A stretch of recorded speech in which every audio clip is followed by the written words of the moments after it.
Hello everyone, today we are going to start with Physics chapter 7, Sound. The first part of this chapter is reflection of sound, waves and echoes. Reflection of sound waves and echoes. See, sound is produced when a body vibrates. That's what we have studied about sound in class 8th and 9th. Okay, so sound is produced by vibration of body and reaches us through the vibrations of the particles of surrounding medium through sound waves. So sound requires a medium for its propagation. It cannot travel without a medium. Sound cannot travel in vacuum, but sound can travel in air or a gas. Sound can travel in liquid. Sound can travel in solid. Any medium is okay for the propagation of sound, but in vacuum, sound cannot travel. So vibrations of the body produce vibrations in the particle of the surrounding medium, which travel in form of waves. You know which kind of waves. In air, sound travels with in the form of longitudinal waves, right? Longitudinal waves are the kind of waves where the vibrations of the particles of the medium, the direction of vibration of the particles of the medium is parallel to the direction of propagation. And you might remember longitudinal waves from class 9th as looking like this. Let me show you. So the particles are together and then the particles are far apart, and then the particles are together and then the particles are far apart. So what are these? These are compressions and rarefactions. Compressions and rarefactions. Okay, so sound travels in the form of these kind of longitudinal waves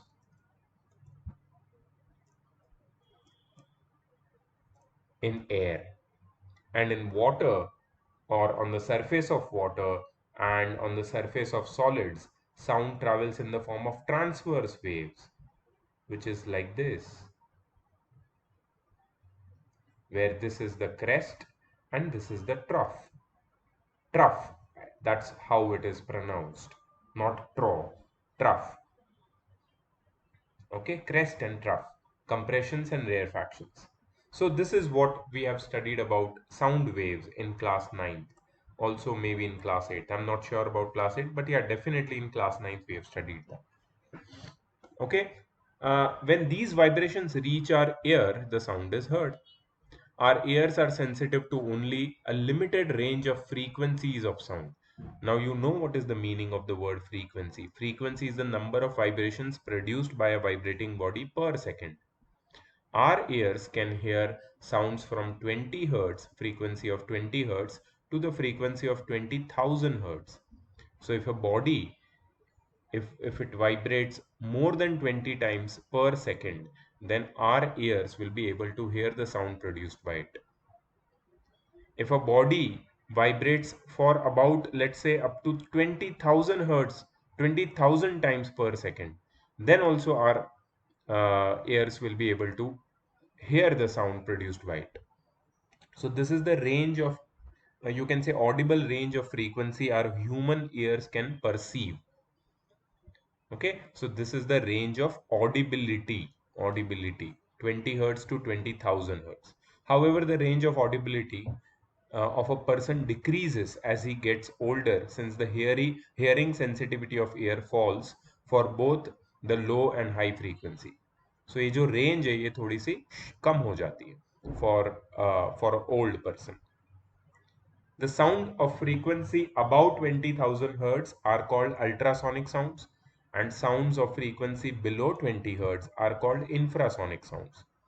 Both the ultrasonic and infrasonic sounds are inaudible to human beings. We cannot hear ultrasonic and infrasonic sounds. Ultrasonic are sounds more than 20,000 Hz. Some bats and some other animals like dolphins, they can hear it. Infrasonic sounds are the sounds which are less than 20 hertz of frequency. Maybe some other animals can also hear infrasonic sounds, but human being cannot hear them.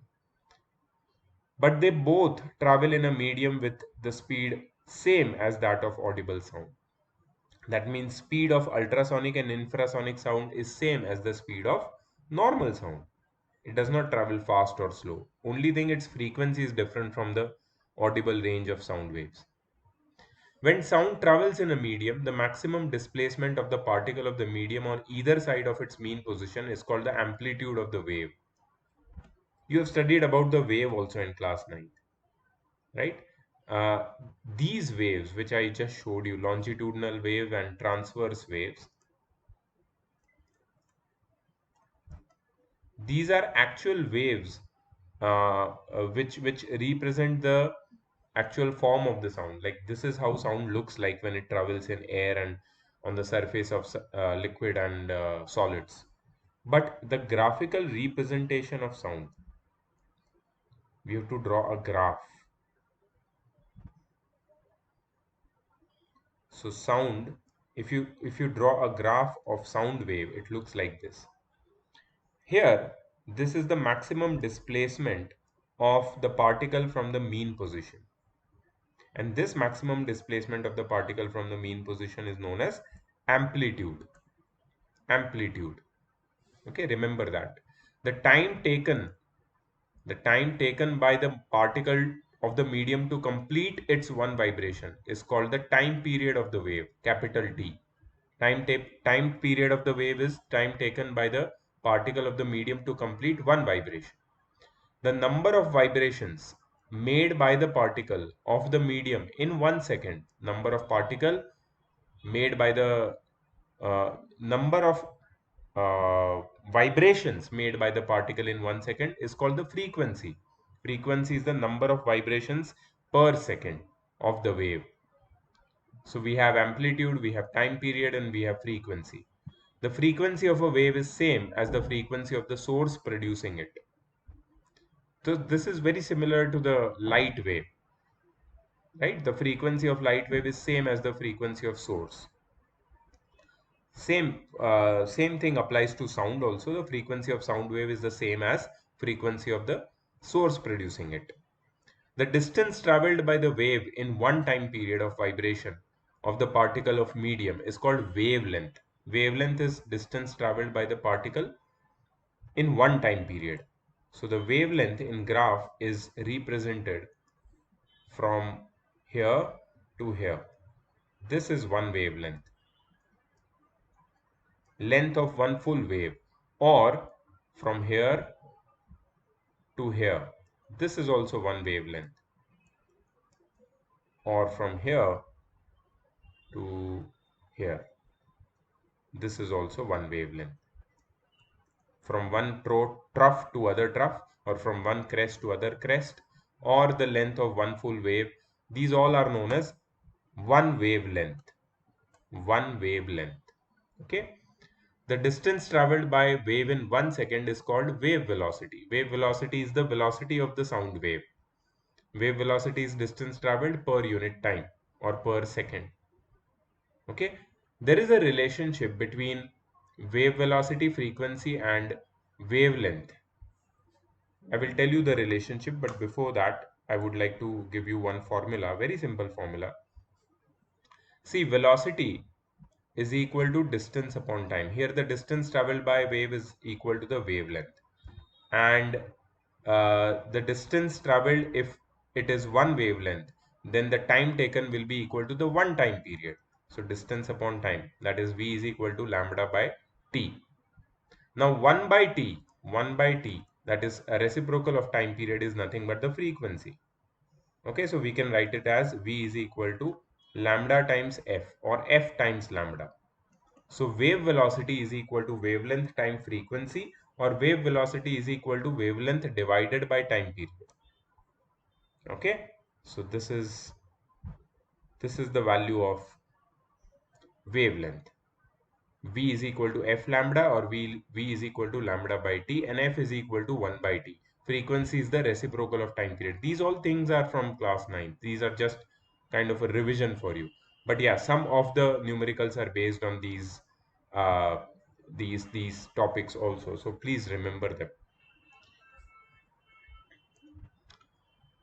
Note, the frequency or time period of wave depends on the vibrating source producing the sound, while the velocity of the wave and hence its wavelength depends on the properties of the medium in which the sound travels.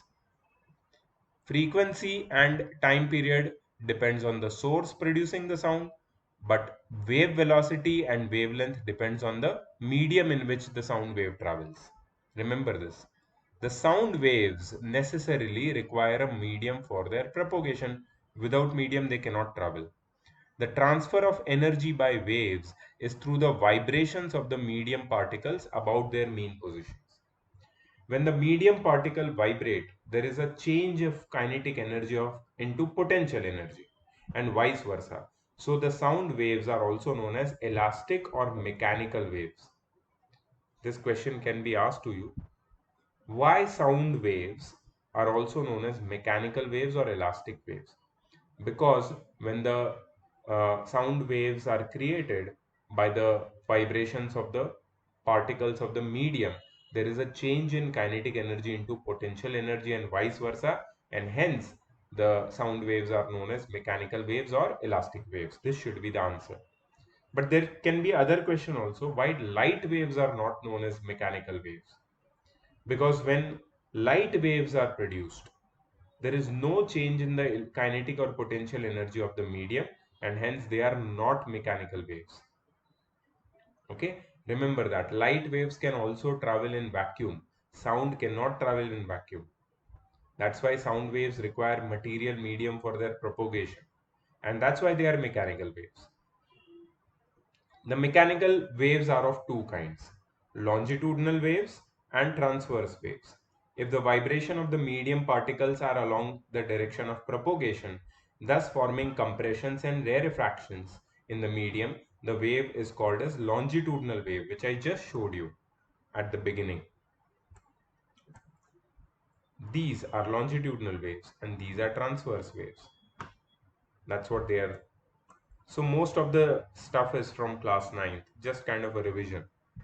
Easy chapter actually. So, sound waves in air, in solid, and inside a liquid are of the type longitudinal waves. Remember where? In air, in solid, and inside a liquid, the sound waves are of longitudinal type. Okay, the longitudinal waves can travel in solid, liquid, as well as in gas.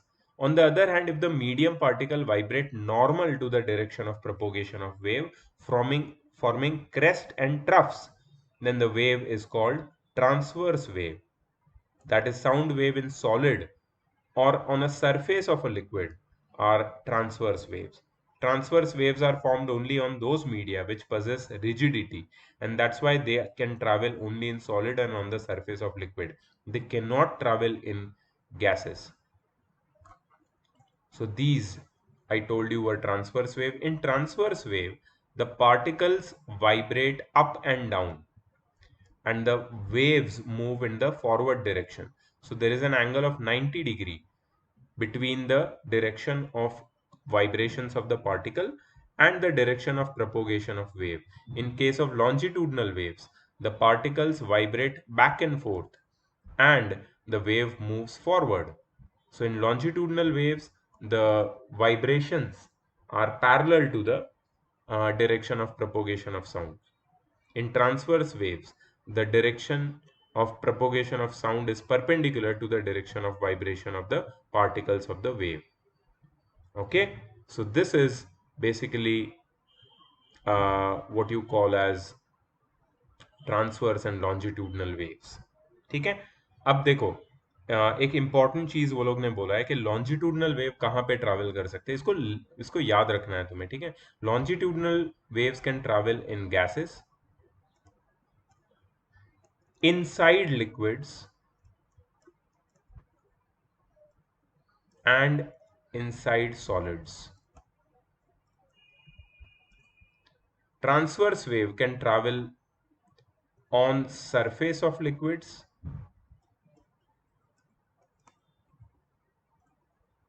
and in solids.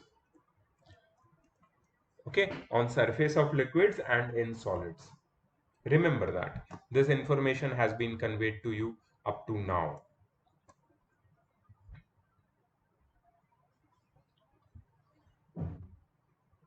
Okay, now there is one small formula whose derivation is not given to you, but just for your information's sake, this formula is given. And remember one thing, that this formula has nothing to do with the numericals.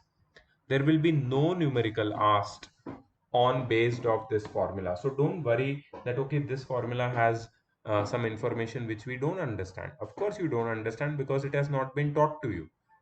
So this is some extra information given to you.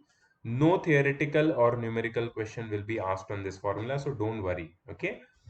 The speed v of longitudinal wave, that is sound, in a gaseous medium of density d at pressure p is given as v is equal to under root of gamma p by d, gamma p by d, where gamma is the ratio of two specific heats. Gamma, the ratio of two specific heats, is 1.4 for air. Now you will say what is specific heat, the ratio of specific heats for air. So we have not studied that till now. Okay, we will study about specific heats, but ratio of specific heats we have not studied till now. So yeah, if they ask this question for objective types, you have to just write the formula. You don't have to worry about its meaning or worry about the ratio of two specific heats. Nothing, because it has not been taught to you till now. Okay, so just remember this as a trivial information, nothing more as of now. Since the density of gas decreases with increase in temperature and with increase in humidity, so the speed of sound increases with increase in temperature. Right? We know that density decrease with increase in temperature. So if the density becomes lesser, the speed of sound become more. Right? If there is increase in temperature, there is increase in humidity, the density of gas will decrease and the speed of sound will increase. There is a information given over here. Again, one information which is extra. For 1 degree rise in temperature, the speed of sound in air increases nearly by 0.61 meter per second. The speed of sound in air increases nearly by 0.61 meter per second. So if the temperature rises by 1 degree Celsius, the speed of sound in air increases nearly by 0.61 meter per second. Remember that. And with the presence of humidity of gas. So speed of sound increases with increase in temperature and with the presence of humidity in the gas. However, speed of sound is not affected by change in pressure. The speed v of sound of a transverse wave of sound in a stretched string depends on the tension and the mass per unit length of the string. Now suddenly, out of no context, they are first giving you the formula for speed of sound wave in a gaseous medium, and after that they are giving you the speed of sound in a speed of sound or speed of transverse wave in a stretched string, that is a solid medium, and that depends on the tension and mass per unit length of the string. T is the tension and m is the mass per unit length, and v, speed of sound, speed of transverse wave in stretched string, is under root of t by m. When a wave traveling in one medium passes to another medium, when a wave traveling in one medium passes to another medium, that is in refraction, sounds also get refracted. Okay, don't think that we were studying about sound and how come refraction is over here. Sounds also get refracted. the speeds the speed, wavelength and intensity of the wave will change. Now what is intensity? It's given over here. The change in intensity is because of the partial reflection at the boundary or surface separating the two media. So sound also gets refracted when it enters from one medium to another medium. It gets refracted, and at the boundary separating two media there is a partial reflection. So in the process of refraction of sound wave, there is a little loss of intensity of the sound wave, and the speed and wavelength will definitely change, but the frequency of wave does not change. So when sound enters from one medium to another, its frequency does not change, but its speed, wavelength and intensity will change. The direction of travel of wave will also change, except for normal incidence, that is angle of incidence equal to 0 degree, that we have seen in the laws of refraction or in the topic refraction. The same is true for sound waves also. That's what they want to tell us. The sound waves differ from electromagnetic wave. Now there is a small comparison between sound waves and electromagnetic waves. Electromagnetic waves is your visible light, your gamma rays, X-rays, ultraviolet light, infrared rays, microwaves and radio waves, which we studied in the previous chapter, spectrum. The electromagnetic waves are formed by the periodic vibrations of mutually perpendicular electric and magnetic field in a plane normal to the direction of wave of propagation. You just got blown out of your mind. What is this? This is the definition of electromagnetic wave, the formation of electromagnetic wave.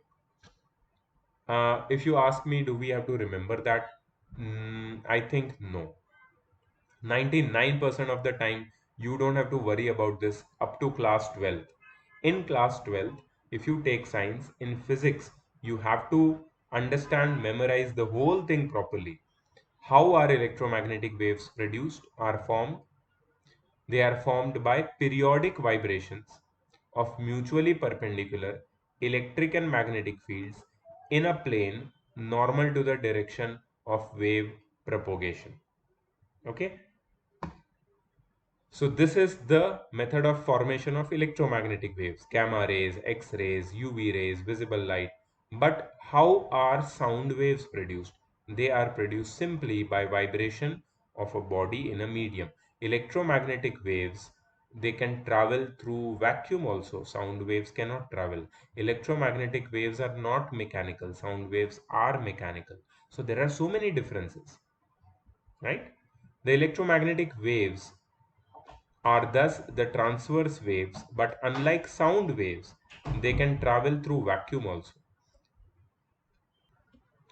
So speed of sound and speed of electromagnetic waves is different in different media.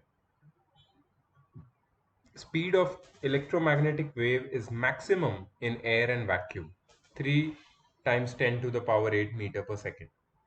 But speed of sound is approximately 330 meter per second in air.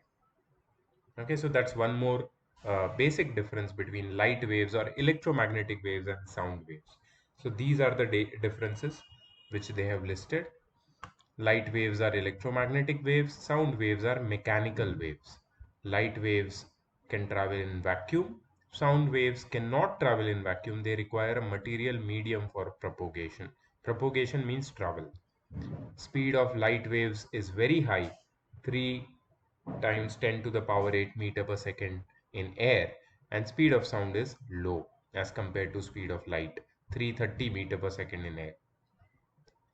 Wavelength of light waves, visible light waves, is very small, of the order 10 raised to minus 6 meter. The wavelength of sound waves is in the range of 10 raised to minus 2 meter to 10 meter.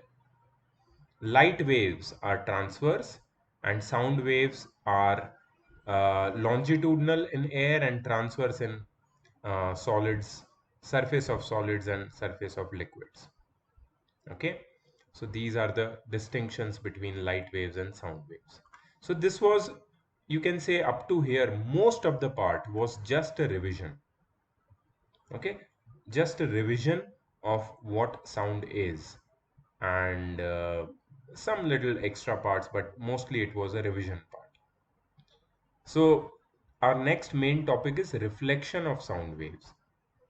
Sound waves, just like any other waves, when strike a hard surface or a boundary of another medium, they return back in the same medium, obeying the laws of reflection. That is, the angle of reflection is equal to the angle of incidence. The incident ray, reflected ray, and normal at the point of incidence all lie in the same plane. So these are the reflections, laws of reflection, which are also obeyed by sound waves. The return of a sound waves on striking a surface such as a wall, metal sheet, plywood, etc., back in the same medium is called reflection of sound. Simple, just like reflection of light, sound also gets reflected. The reflection of sound wave does not require a smooth and shining surface. That's the main difference. Like a mirror, right? That's the main difference between reflection of sound and reflection of light. Sound waves get reflected from any surface, whether smooth or hard. The only requirement for the reflection of sound wave is that size of reflecting surface must be bigger than the wavelength of sound wave. So large surface areas reflect sound waves in a, you can say, in a better way. The phenomenon of reflection of sound waves, the phenomenon of reflection of sound waves is utilized in making the megaphone or speaking tube, soundboard, and ear trumpet. Megaphone, soundboard, and ear trumpet. So these three instruments are, like, megaphone is a device which is used to address a group of people, or let's say around 50 100 people. If you want to address them in public rally, you use megaphone. Speaking tube it is known as. Soundboard is used in big auditoriums where sound uh, should travel to every corner of auditorium, so there is a soundboard behind the speaker, and it reflects, the sound reflects from the soundboard and travels to all the direction in the auditorium. Ear trumpet. Ear trumpet, let me just show you the figure. So these ear trumpets were used as hearing aids for people who could have who could not hear sound very clearly, who had some problem with their ears, so they required hearing aids. So this ear trumpet people used to keep on their ear, and they used to listen to the sounds, or you can say they could listen to the sounds around them. So like this, that, like this is an ear trumpet, example of an ear trumpet, how people use an ear trumpet. Okay, so reflection of sound is multiplied, or you can say multiple reflections of sound occur in these instruments like megaphone, soundboard, and ear trumpet, and the sound gets, the intensity of sound gets stronger. That's why these instruments are used. And reflection of sound is one important phenomena which is you put to application in these instruments. One very unique, you can say, phenomena which is associated with reflection of sound is echo, not echo, echo. Okay, production or generation of an echo. How is an echo produced? If a person stands at some distance from a wall or a hillside and produces a sharp sound, he hears two distinct sounds. First, the original sound, or the direct sound, which is heard almost instantaneously. And second, the sound heard after reflection from the wall or hillside, which is called an echo. So you must have experienced this phenomena of echo when you go to echo point, and in any hill station you will find that people are shouting there, and then that sound is heard after a couple of seconds back again, after the original sound has stopped being heard. So the definition of echo is the sound heard after reflection from a distant obstacle, such as a cliff, a hillside, wall of a building, edge of a forest, etc., after the original sound has ceased, is called an echo. The sound heard after reflection from a distant obstacle after the original sound has ceased means stopped, is called an echo. So echo is repetition of sound after the original sound has stopped being heard. The reflected sound, if heard along with the original sound, it is not echo. Only the sound heard after the original sound has ceased or ended, that is the sound distinctly separate from the original sound, is called the echo. Okay, so you should be clearly able to distinct between the original sound and the repeated sound which you hear after the original sound has stopped. Then only that repeated sound is known as echo. ठीक है? Condition for hearing an echo. An echo is heard only if the distance of the person producing the sound from rigid obstacle or reflector is long enough to allow the reflected sound to reach the person at least 0.1 second after the original sound is heard. Why? Because in our ears, any sound we hear persists there for about 0.1 second after the exciting stimulus ceases to act. So there are um, some sensors in our ears, natural sensors, of course.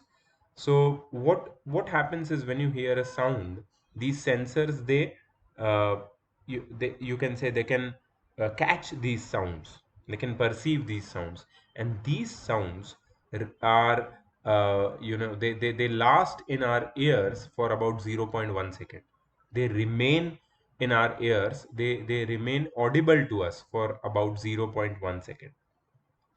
So before the sound is you can say before the sound becomes stops being audible, before the sound becomes stops before the sounds stops being audible, if you hear another sound, then the both sounds will be mixed, and you will not be able to distinguish between the original sound and the reflected sound. Okay, so while two people are talking, I'm just giving you a general example. While two people are talking, it's very difficult to understand both of them if they are talking together. So whenever two people are arguing or discussing or whatever, if they are talking together, then their sounds get mixed with each other, and the whole meaning of the words are lost because we cannot interpret what is who is saying what. In the similar way, if an echo is to be heard distinctly, then the original sound should end and then the repeated sound should be produced. And this can happen only when the repeated sound reaches the person's ears after 0.1 second after the original sound is heard.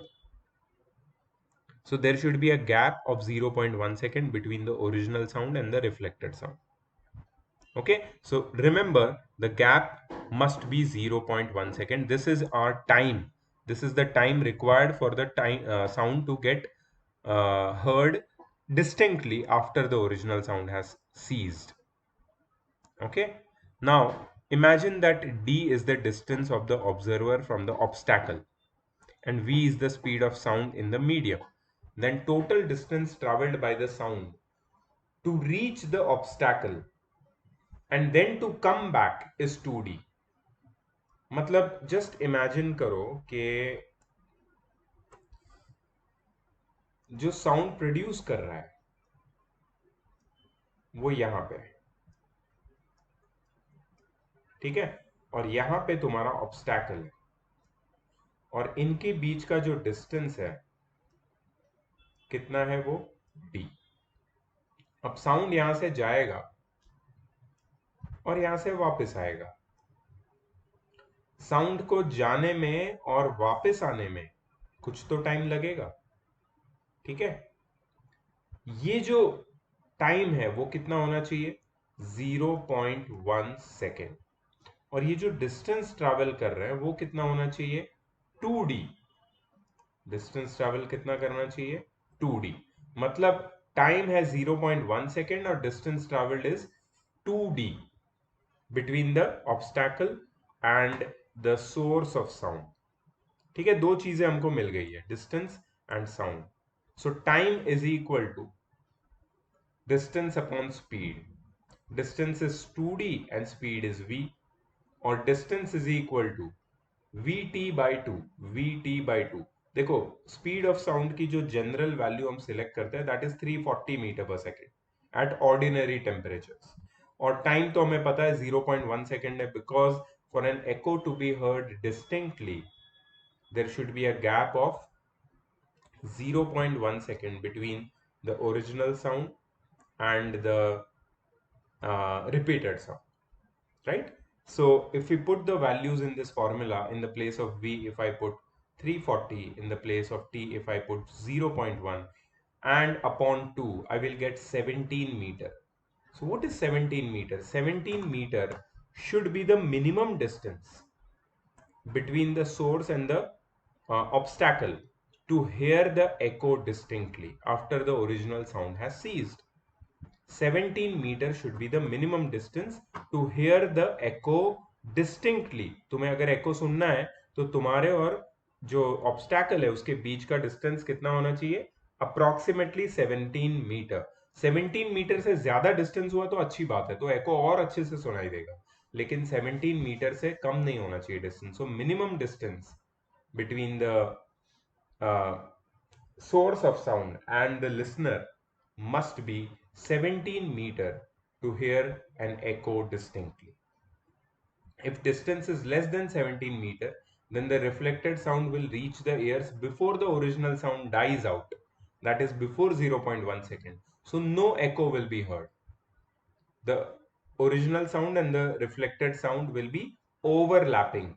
And this kind of sound which is overlapping with the original sound, let me write over here. If the reflected sound overlaps with original sound,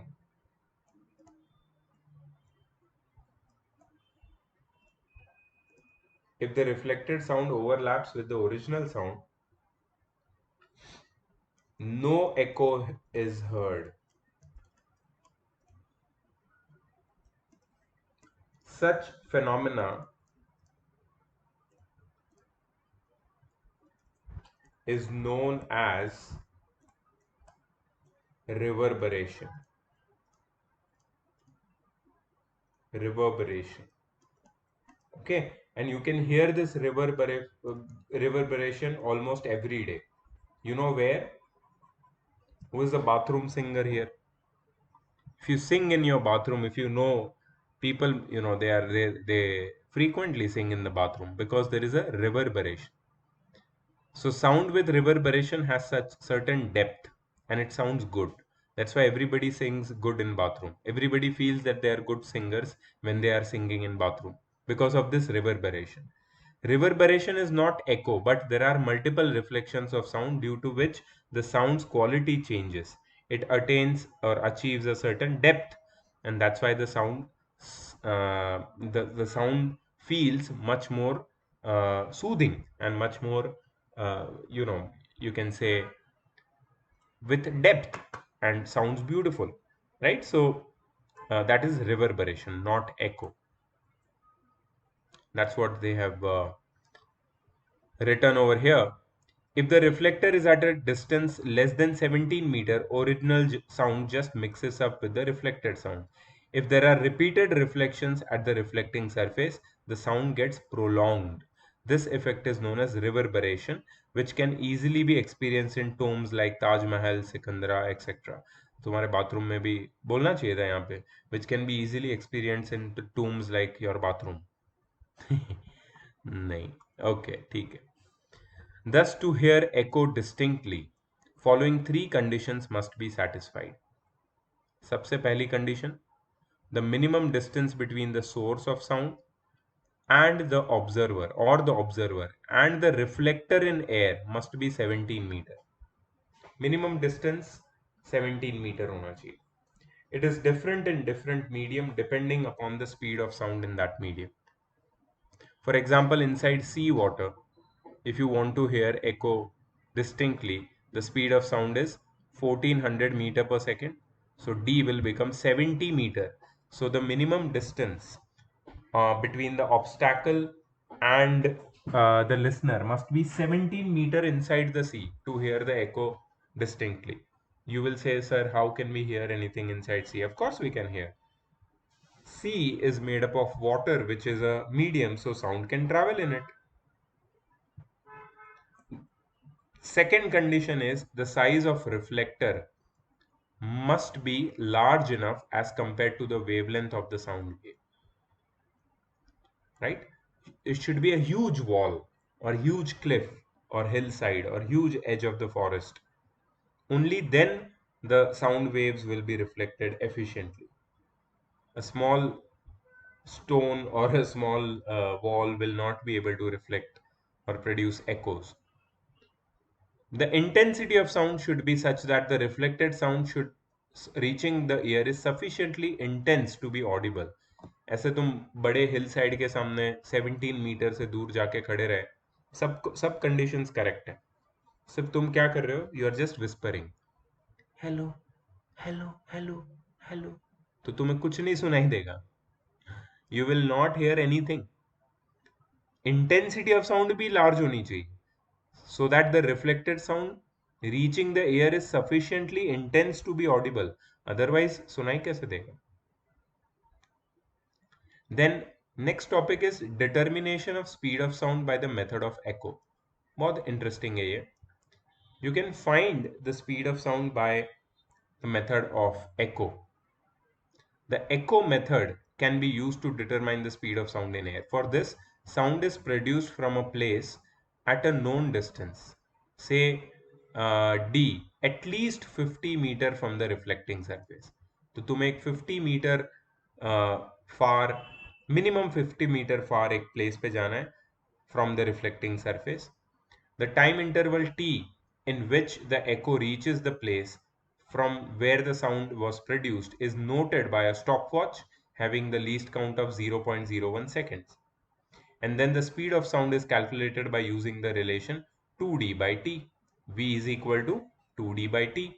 2d is the total distance traveled to and fro by the sound, and t is the time taken for the echo to be heard distinctly out after the original sound has ceased. That will give you the speed of sound. The experiment is repeated several times and then the average value of speed of sound is determined. Okay. Uses of echoes. Echoes find their applications in sound ranging and echo depth sounding by using the ultrasonic waves. Sound ranging and navigation, sonar, and echo depth sounding using ultrasonic waves. Ultrasonic waves are the waves with frequency more than 20 kilohertz or 20,000 hertz. They are used in this applications of echoes because ultraviolet rays, sorry, ultraviolet waves, sound waves, ultraviolet नहीं यार, ultrasonic waves, मैंने ultraviolet बोला क्या, I'm sorry for that. Ultrasonic waves can travel undeviated through a long distance because they have a very high frequency, they are very strong, they can penetrate through a high they can penetrate through large distances without being deviated. They can be confined to a narrow beam, ultrasonic waves, and they are not easily absorbed in a medium. That's why ultrasonic waves are used for these applications. Audible sound waves of frequency 20 Hz to 20,000 Hz do not possess the above properties. However, ultrasonic waves in a medium have the same speed as the speed of audible sound waves in that medium. And that's why ultrasonic sounds are used in the applications of echo, in sonar and echo depth sounding. There are other applications of echoes also by bats, dolphins, and fishermen. Animals have different range of audible frequency. Bats, dolphins, and dogs have much higher upper audible limit than human beings.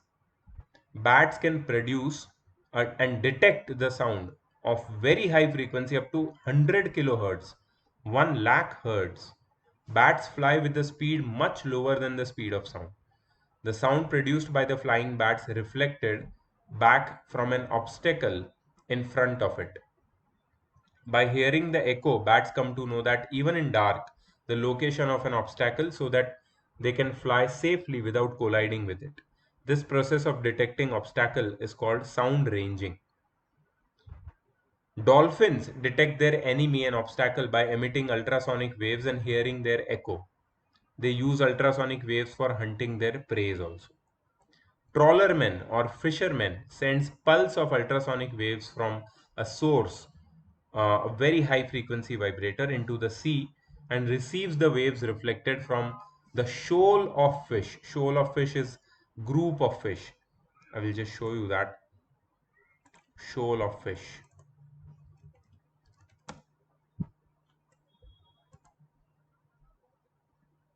You see this? These kind of visuals you might have seen on Discovery or Nat Geo. So these groups of fish are known as shoal of fish. So for fishermen, it is especially very, you can say, a fortunate event if they are getting such a shoal of fish, because they don't have to spend long hours at sea and wait for certain number of fishes to be caught. If they catch shoal of fish at once, then they can easily, their work is done easily. They can catch a lot of fish in a very short time. So the total time t of the to and fro journey of the wave is recorded. The distance d of the fish is then calculated by the relation d is equal to vt by 2, where v is nearly 1400 meter per second. That is speed of ultrasonic sounds in seawater. So they come to know that whether there is a shoal of fish or any other obstacle in the water or not. Use of echoes by sonar. The word sonar stands for sound navigation and ranging. Figure 7.1 shows the principle of a sonar, in which ultrasonic waves are sent in all directions from the ship. These waves are received after reflection from an obstacle such as enemy submarine, iceberg, sunken ship, etc. So, what transmitter and receiver are located on a ship, they are located close by, not very far away, like how they have shown here, just for the purpose of understanding. So a ultrasonic sound wave is sent from the transmitter. It hits the obstacle, gets reflected back, and is received by the receiver. The distance traveled by the sound wave, or the distance between the ship and the obstacle, is taken as d, which is calculated by vt by 2. V is the speed of the ultrasonic wave, which is known to us because we are sending the wave from a machine. So we know the speed. And t is the time in which the reflected wave is ultrasonic wave is received back. Right? So we can find the distance of the obstacle from the source, that is from the ship. If there is some unusual changes in the distance between the uh, floor or sea bed and the ship, then that means there is some underwater objects beneath the ship. So it is used to determine some submarines or sunken ships or fishes, anything. In radar, radio detection and ranging, radar's full form is, please remember it, the full form of radar is radio, R A, radar में R A radio है, detection D, and A ranging R R A D A R. It is also the echo method used to detect the presence of an obstacle and also find its range. A signal of electromagnetic waves such as radio waves or microwaves is sent in space, which after reflection from the object, such as enemy's aeroplane in its path, returns to the radar itself. But radar uses electromagnetic waves, not sound waves. Okay, but just for information, they have given it over here. Both in sonar and radar, the transmitter and receiver are placed close to each other. In figure 7.1, they are shown separated just for clarity. Use of echoes in medical field. In medical field, echo method of ultrasonic waves is used for imaging the human organs inside our body, such as liver, gallbladder, uterus, womb, etc. This is called ultrasonography. Similarly, echocardiography is used to obtain ECG. You might have heard ECG. Echocardiography is used to obtain the image of human heart. Okay, so that's in medical field also. Sound reflection of ultra or uses of echoes found their application. Okay, so this was the first part of the chapter. It has some numericals which we will do in live class. Let's do the second part. of the chapter. Let me see how much time we have left. Okay, so I think the second part has got some important concepts in it, and I do not, yeah, like resonance and all. So I do not want to, stuff everything in a single video. So I'll just stop this video here for a moment, make a new video on the second part of the chapter and share with you. Okay, so I'll see you in the next video. Bye bye.